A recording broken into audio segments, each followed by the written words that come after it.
6 నెలలు దాటిన పిల్లలకి ఘనాహారం ఇవ్వడం చాలా మంచిది కదా. మరి ఎలాంటి ఆహారం పెడితే మంచిది అంటే అందరూ మనం తీసుకున్నట్టు రైస్ పెట్టాలా, అంటే అన్నం పెట్టాలా, లేకపోతే చపాతీ పెట్టాలా, లేకపోతే కమర్షియల్గా దొరికే డబ్బాల్లో ఫుడ్ పెట్టాలా అనే అనుమానం అందరికీ ఉంటుంది కదా. ఈ పర్టికులర్ వీడియోలో దాని గురించి వివరాలు తెలుసుకుందాము. Hello viewers, myself doctor Srikrishna, consultant paediatrician for last 25 years from Hyderabad. సాధారణంగా అందరు తల్లిదండ్రులకి వచ్చే అనుమానం ఏంటంటే, చిన్న పిల్లలకి అంటే 6 నెలలు దాటిన తర్వాత డాక్టర్ గారు ఘనాహారం పెట్టమన్నారు, సాలిడ్ ఫుడ్ అనేది పెట్టాలి, కానీ ఏది పెడితే మంచిది, ఏది వాళ్ళకి అరుగుతుంది. చిన్నపిల్లలు చాలా లేతగా ఉంటారు, ఇంతకాలం పాలే తాగుతూ ఉంటారు, మరి వాళ్ళకి ఏది పెడితే సరిగ్గా అరుగుతుంది అనే అనుమానం ఉంటుంది. తల్లిదండ్రులకు ఉండే అనుమానాలకు తోడు చుట్టుపక్కల వాళ్ళు కానీ ఇంకా వేరే పెద్దవాళ్ళు కానీ, మీరు అన్నం పెడితే అరగదు, లేకపోతే గోధుమలు పెడితేనేమో అజీర్తి చేస్తుంది లేదా వేడి చేస్తుంది అని కానీ, లేకపోతే చపాతీ పెట్టకూడదని కానీ, లేదా ఇడ్లీ పెట్టమని, ఇట్లా రకరకాలుగా కన్ఫ్యూజ్ చేస్తుంటారు కదా. మరి ఏది పెడితే మంచిది అనే అనుమానము తల్లిదండ్రులు ఖచ్చితంగా ఉంటుంది. జనరల్గా అందరూ వచ్చి అడుగుతూ ఉంటారు ఏది పెట్టాలండి అని. దాని గురించి వివరాలు ఇప్పుడు తెలుసుకుందాం. ఎప్పుడైనా కూడా ఒకటి గమనించండి, మన కుటుంబంలో అందరము ఏది తింటున్నామో ఆ ఆహారమే, దానికి దగ్గరగా ఉండే ఆహారమే పిల్లలకి పెట్టడం, అలవాటు చేయడం చాలా మంచిది. అంటే ఉదాహరణకి మన ఉత్తరాది వారు అంటే ఉత్తర భారతదేశంలో ఉండేవాళ్ళు ఎక్కువగా గోధుమలతో కూడినవి ఆహార పదార్థాలు ఎక్కువ తీసుకుంటారు. అంటే చపాతీలు లాంటివి ఎక్కువగా తింటూ ఉంటారు.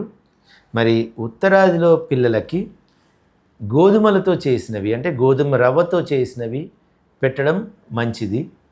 దాని ద్వారా వాళ్ళు త్వరగా ఏడాది వచ్చేటప్పటికి ఇంటి ఫుడ్కి అలవాటు పడిపోయి ఉంటారు.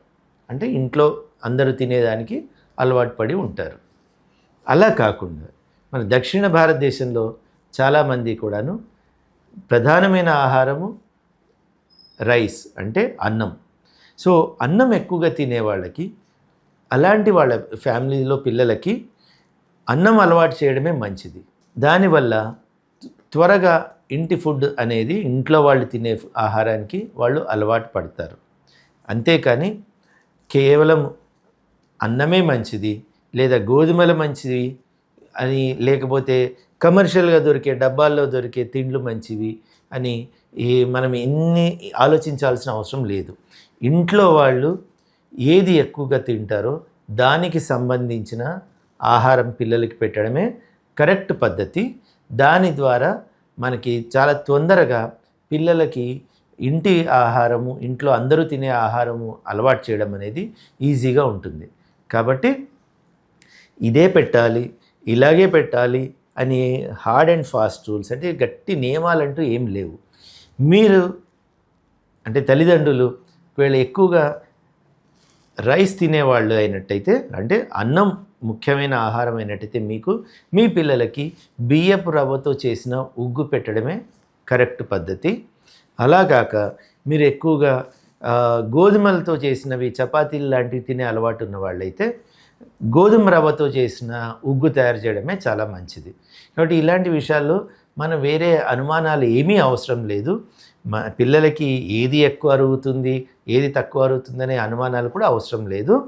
6 నెలలు దాటిన తర్వాత మనం ఏదైతే ప్రతిరోజు పెడతామో మొదట్లో సరిగ్గా అరగనట్లు అనిపించినప్పటికీ మెల్లిమెల్లిగా దాన్ని అరిగించుకునే శక్తి పిల్లలకు వస్తుంది. కాబట్టి ఏది పెట్టాలి, ఇది ఇలాగే పెట్టాలి లేదా అలాగే పెట్టాలి అని అనుమానాలు మీరు ఉంచుకోవాల్సిన అవసరమే లేదు.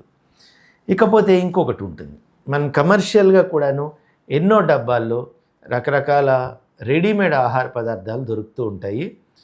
చాలామంది ఈజీగా వాటిని మొదలు పెట్టేస్తుంటారు. కొంతమంది అయితే 4 నెలల నుంచే మొదలు పెడుతుంటారు. ఈవెన్ ఆ డబ్బాల మీద కూడాను ఆఫ్టర్ 6 months అంటే 6 నెలల తర్వాతే ఇవ్వండి అని రాసి ఉన్నప్పటికీ చాలామంది కూడాను ముందరే పెట్టేస్తూ ఉంటారు.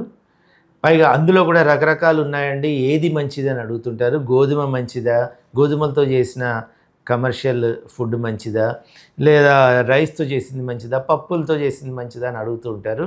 నిజం చెప్పాలంటే ఒక్కటి గమనించండి, మీ ఇంట్లో మీ చేత్తో అప్పటికప్పుడు వండిన బియ్యపు ఉగ్గే కానీ, గోధుమల ఉగ్గే కానీ అది ఉన్నంత ఫ్రెష్గా బయట ఉండదు. ఎందుకంటే బయట కమర్షియల్గా దొరికేవన్నీ కూడాను అవి ప్రీ కుక్డ్ ఫుడ్స్. అంటే ఎప్పుడో 6 నెలల ముందరో 9 నెలల ముందరో వాటిని ఉడికించి, వాటిని పొడి చేసి, వాటిని డబ్బాలో పోసి దాదాపు 500 రూపాయల డబ్బాతోటి మీకు ఇస్తూ ఉంటారు. మీ పనల్లా దాంట్లో వేడి నీళ్ళు కలుపుకొని తినిపించడమే కదా. మీకు అది సులువుగా అనిపిస్తుంది, కానీ అవి ఎప్పుడో వండిన అన్నాలు, అవి ఎప్పుడు కూడాను అంత సేఫ్ కాదు. అలాగే వాటిల్లో వాడే టిన్లు కానీ, వాటిల్లో కానీ, వాటిని నిల్వ ఉంచే వాటిల వల్ల కానీ వేరే సైడ్ ఎఫెక్ట్స్ ఉంటాయని కూడాను కొన్ని శాస్త్ర నివేదికలు కూడా తెలుస్తూ ఉన్నాయి. కాబట్టి ఈ నిల్వ ఉన్న ఆహార పదార్థాలు ఎప్పుడో వండినవి, ఈ పొడి రూపంలో దొరికేవి ఎప్పుడు కూడా మంచిది కాదు. మీ చేత్తో మీరే ఇంట్లో వండి ఆ పూటకి అప్పటికప్పుడు పెట్టడమే ఎప్పుడు కూడా మంచిది. ఈ ఇంట్లో చేసిన ఆహారము ముఖ్యంగా తల్లిదండ్రులు ఎంతో శ్రద్ధ తీసుకుంటారు.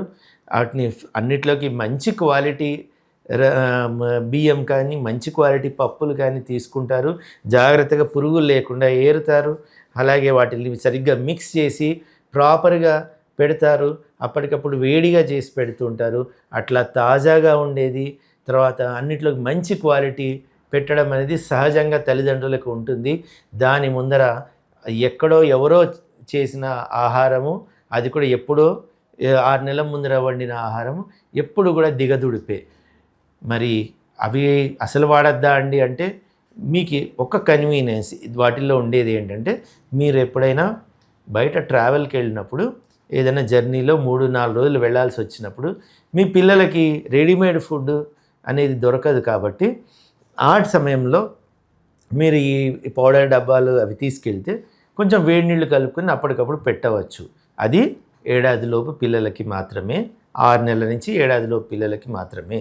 వాళ్ళకి కేవలం మీరు జర్నీలో ఉన్నప్పుడు తప్పిస్తే, మామూలుగా ఇంట్లో ఉన్నప్పుడు మాత్రం మనము వెంటనే కలిపేసి పెట్టడానికి వీలుగా ఉంది అని ఈ కమర్షియల్గా దొరికే వాటిని ఎప్పుడు కూడా ప్రిఫర్ చేయకండి. అవి ఏ రకంగా చూసినా కూడాను తల్లి తన చేత్తో అప్పటికప్పుడు ఫ్రెష్గా వండిన ఆహారం ముందు దిగదుడిపే. ఈ విషయం అందరూ గమనించండి. ఇంట్లో తయారు చేసినవి మాత్రమే, అలాంటి ఆహార పదార్థాలు మాత్రమే పిల్లలకి ఎప్పుడు పెట్టడానికి మీరు ప్రిఫర్ చేయండి. ఈ విషయంలో ఈ ఉగ్గు అనేది ఎలా తయారు చేయాలి, ఎలా పెట్టాలి అనేది నేను ఇంకొన్ని వీడియోలు చేశాను. మీరు ఈ వీడియోలన్నీ కూడా ఫాలో అవుతూ ఉండండి. అలాగే ఈ వీడియోలని మీకు తెలిసిన చిన్నపిల్లలు ఉన్న వాళ్ళకి షేర్ చేసినట్లయితే వాళ్ళకి తగిన ఇన్ఫర్మేషన్ కూడా అందుతుంది.